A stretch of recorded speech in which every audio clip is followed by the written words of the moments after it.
Back here in Holland, Michigan, you're listening to the Final Four on K-Fox. 4 minutes into this ball game, Hannah Munger will step to the line for the George Fox Bruins, emerging from the timeout. A national ranking 1 versus 3 matchup of Amherst versus George Fox, respectively. Amherst, the defending national champions. George Fox, the last team to win a national championship in this building, as the last 2 national championships were played in the Shirk Center in Bloomington, Illinois, on the campus of Illinois Wesleyan University.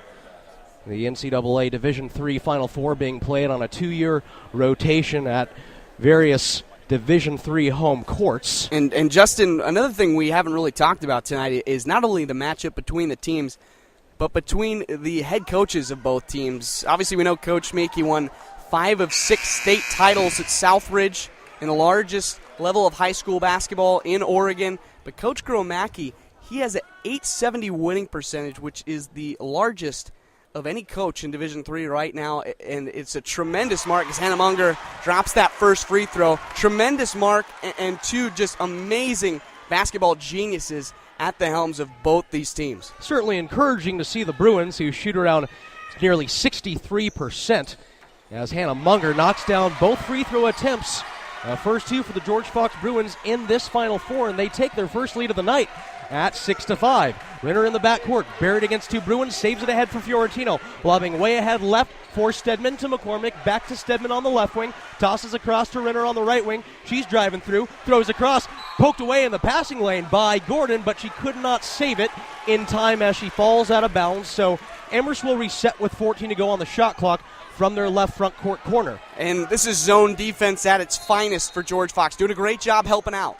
Fiorentino on the inbound, looking across, sends it outside for Robertson, draws Munger out, but quickly dishes it right for Renner. Back to Fiorentino, 3-pointer on its way, missing everything, and KG with a good save out of bounds. No, they did not whistle it. It was on the line. Out to McCormick, free ball, and she drains the 3 with a second to go on the shot clock. So George Fox will need to keep it in their mind to play every single one of these possessions, both on offense and defense, towards the end. Reinhardt Young from the elbow with the rocker step, passes right for Gordon. One-on-one isolated against Renner, waiting for Munger to cut through. Reinhardt quickly for Hannah, wrangled all day against Atonga McCormick, and that is going to be the second very quick foul against McCormick, and that's a damaging foul against Amherst because she has been the main source of offense early in this game for Amherst. She has 6 of the 8 Amherst points early in this game, both off of 2 open 3-point tries. Justin, honestly, I'm stunned. Another free throw good for Hannah Munger, 3 for 3 on the night.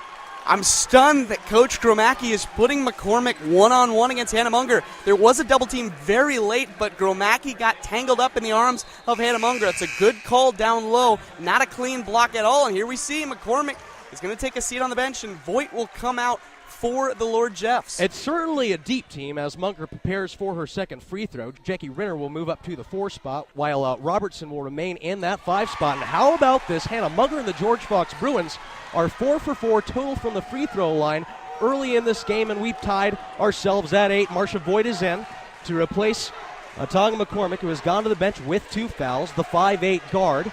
Voigt, a very good 3-point shooter for these Lord Jeffs. She'll take her first right away and put it through the net.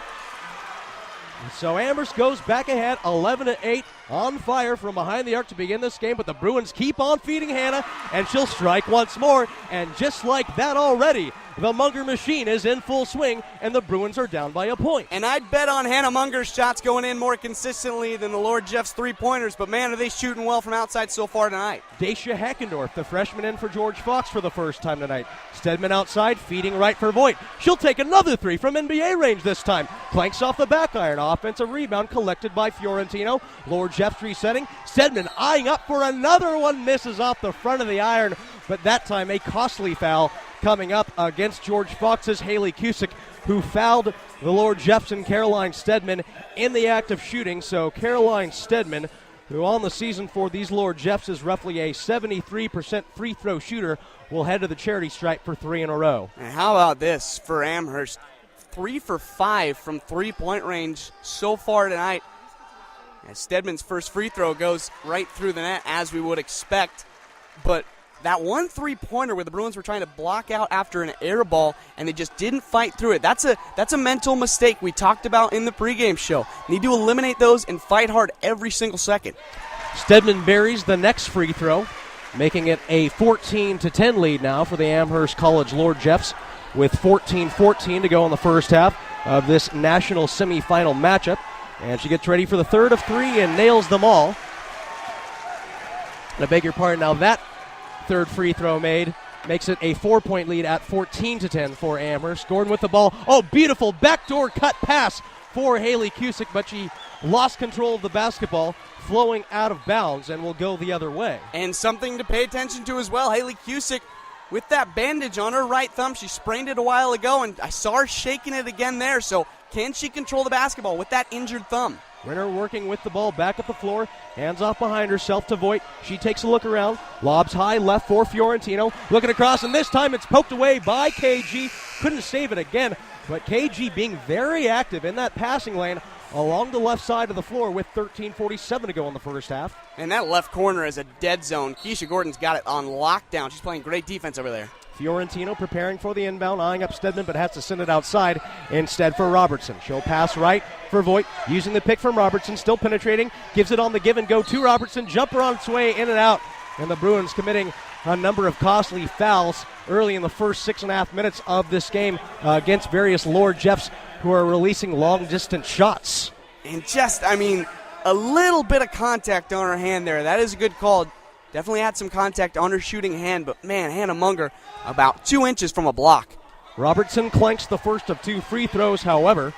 Munger leading this game early. She's only 1 for 1 from the field, but she's knocked down all 4 of her free throws thus far. Ataga McCormick currently the leading scorer for the Lord Jeffs, but she's on the bench with 2 early fouls, and the second free throw will get the shooter's bounce for Megan Robertson. Amherst by 5. Gordon the other way, looking for Munger, finds the trailing Arnoldie, whips it down low for Hannah, turns the other way, cannot finish with the left hand, and Arnoldie down low fighting for the rebound, had the last touch as she knocks it out of bounds. So the Bruins trying to get this low post game involved very early. Even though that shot didn't fall, that was a beautiful move by Hannah Munger. If she keeps going to that shot, she's going to get a lot of more points tonight. Renner blowing past Mosinian, outside, wide open, Stedman for 3 again. Amherst now shooting 4 for 7 from three-point range, and it has catapulted them to an early 18-10 lead with 13-18 remaining in this first half.